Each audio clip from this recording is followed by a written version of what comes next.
نحمده ونصلي على رسوله الكريم اما بعد فاعوذ باللہ من الشیطان الرجیم بسم اللہ الرحمن الرحیم۔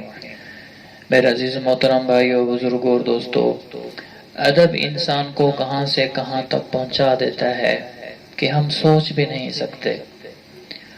ادب ضروری ہے۔ العلم کلہ ادب، علم سارا کا سارا ادب کا نام ہے کہ جب ہم ادب کریں گے اللہ انسان کو نوازتے ہیں، ایسا نوازتے ہیں کہ انسان سوچ بھی نہیں سکتا۔ ہر چیز کے آداب ہوتے ہیں، اسی طرح علم کے بھی آداب ہیں۔ اور ایک واقعہ آتا ہے، ایک سید تھا اور غریب تھا، گھر میں فاقے تھے، فقر و فاقے تھے، تنگی تھی،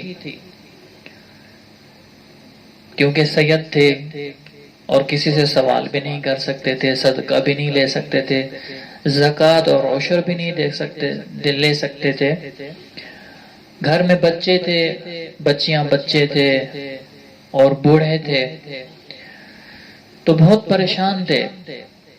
اس زمانے کے اندر جنید بغدادی رحمہ اللہ تعالی، جس کو پوری دنیا جانتی ہے، بہت بڑے ولی کامل، بہت اللہ والے، بہت بڑے پیران پیر تھے، تو وہ اس زمانے کے اندر ولایت سے پہلے یہ پہلوان تھے، اور ایسے پہلوان تھے کہ کوئی اس کا مقابلہ نہیں کر سکتا تھا۔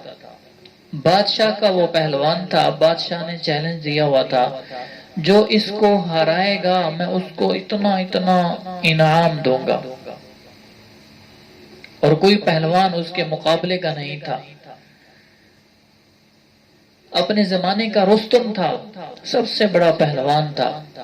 تو یہ سید گیا اور بادشاہ سے کہا کہ اس کے ساتھ میں لڑوں گا۔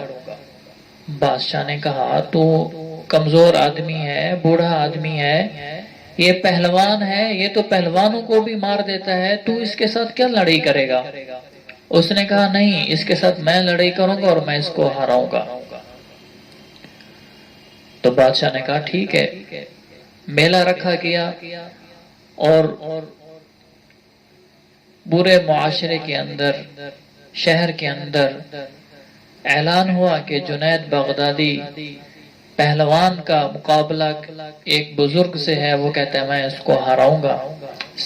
شہر کے سارے لوگ اکٹھے ہو گئے اور کھاڑے میں اترے اور آپس میں مقابلہ شروع ہوا، کشتی شروع ہوئی۔ جب کشتی میں دونوں ہاتھوں ہاتھ ہوئے تو اس نے، جو سید تھا، اس نے کہا میں اہل سادات میں سے ہوں، میں آل رسول میں سے ہوں، تیرا میرا کوئی جوڑ نہیں ہے، تو پہلوان ہے، میں کمزور ہوں، میرے گھر میں فقر تھا، فاقہ تھا، اس فقر اور فاقے کی وجہ سے میں تیرے ساتھ لڑنے آیا، تو ایسا کر تو ہار جا اور مجھے انعام مل جائے گا، میرا فقر و فاقہ مٹ جائے گا، تیری ذلت ہوگی لیکن تو برداشت کر لینا۔ تو اس نے کہا ٹھیک ہے۔ جنید بغدادی، جو پہلوان جنید بغدادی تھا، ایک اہل سادات کا، اہل رسول کا، آل رسول کا ادب کیا۔ ادب کی وجہ سے کشتی شروع کی اور اپنے آپ کو گرا دیا جان بوجھ کر۔ وہ سید اس کی سینے پر بیٹھ گیا۔ بادشاہ نے کہا یہ نہیں ہو سکتا، دوبارہ لڑائی کرو، دوبارہ مقابلہ کرو۔ دوبارہ کشتی ہوئی۔ پھر کیا ہوا؟ پھر اسی طرح دوبارہ وہ نیچے گر گئے خواہ۔ تو بادشاہ نے کہا یہ کیا ہو گیا؟ تیسری مرتبہ لڑاؤ۔ جب تیسری مرتبہ لڑایا گیا تو پھر تیسری مرتبہ بھی گر گئے، اور لوگوں نے سید کو اٹھا لیا کہ بھئی اس کمزور آدمی نے اس کو ہرا دیا، اور بادشاہ نے اس کو انعام دیا۔ اور وہ گھر آئے جنید بغدادی رحمہ اللہ تعالی، اور ان کے گھر والوں نے ان کو برا بھلا کہنا شروع کر دیا، تو پہلوان تھا۔ بیٹے اور بیٹیوں نے بیوی نے، ماں باپ نے، رشتہ داروں نے، سارے لوگوں نے کہ تو اتنا بڑا پہلوان تھا، اس کمزور سے ہار گیا۔ تو یہ غم زدہ تھا، ایک پہلوان ہو اور اس کی اتنی بڑی عزت ہو اور پورا شہر اس کو دیکھنے والا ہو، اس کے کوئی مقابلے کا کوئی انسان نہ ہو، اور وہ ایک کمزور آدمی سے ہار جائے، کتنی بڑی ذلت کی بات ہے۔ لیکن ادب کی وجہ سے ذلت کو برداشت کیا اور سو گئے۔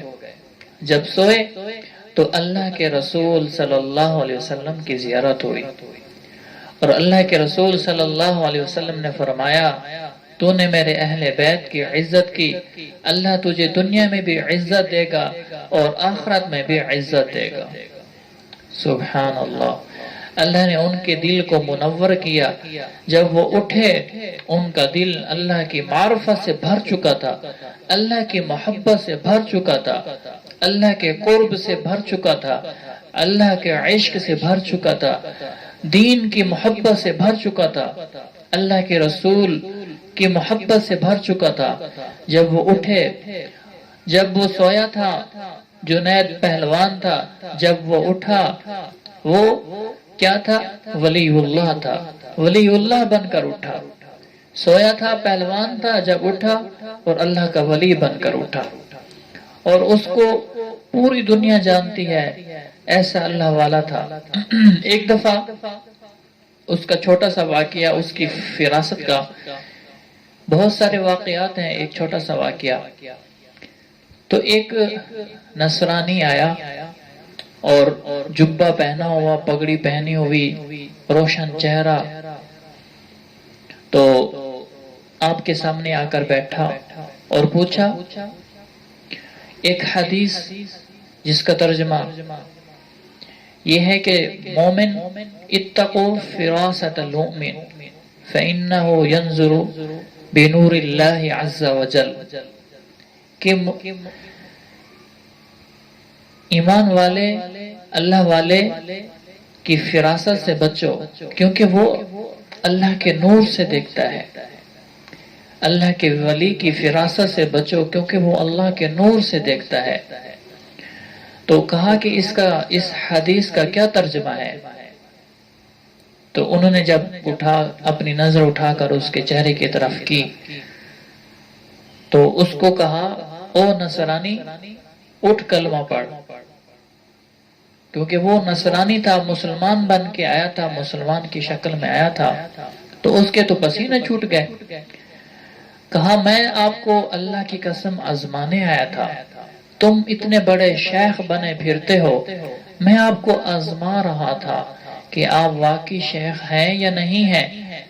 اگر آپ شیخ اس کا غلط ترجمہ، غلط مطلب بتاتے تو میں آپ کو پوری دنیا میں رسوا کرتا۔ آپ واقعی اللہ کے پیارے ہو، ولی کامل ہو، اور آپ کا دین سچا ہے، واقعی آپ کا دین سچا ہے، مجھے کلمہ پڑھاؤ۔ اور وہ کلمہ پڑھ کر اسلام میں داخل ہو گیا۔ تو میرے عزیزو، یہ ولایت کیسے ملی؟ ادب سے ملی۔ جتنے بھی اعلی سادات میں سے ہیں، ہم ان کا ادب کریں، قرآن کا ادب کریں، احادیث کا ادب کریں، اور امام کا ادب کریں، مدرس جو بچوں کو پڑھا رہے ہیں ان کا ادب کریں، علماء کرام کا ادب کریں۔ اللہ پاک ان باتوں پر عمل کرنے اور دوسروں تک پہنچانے کی توفیق عطا فرمائے۔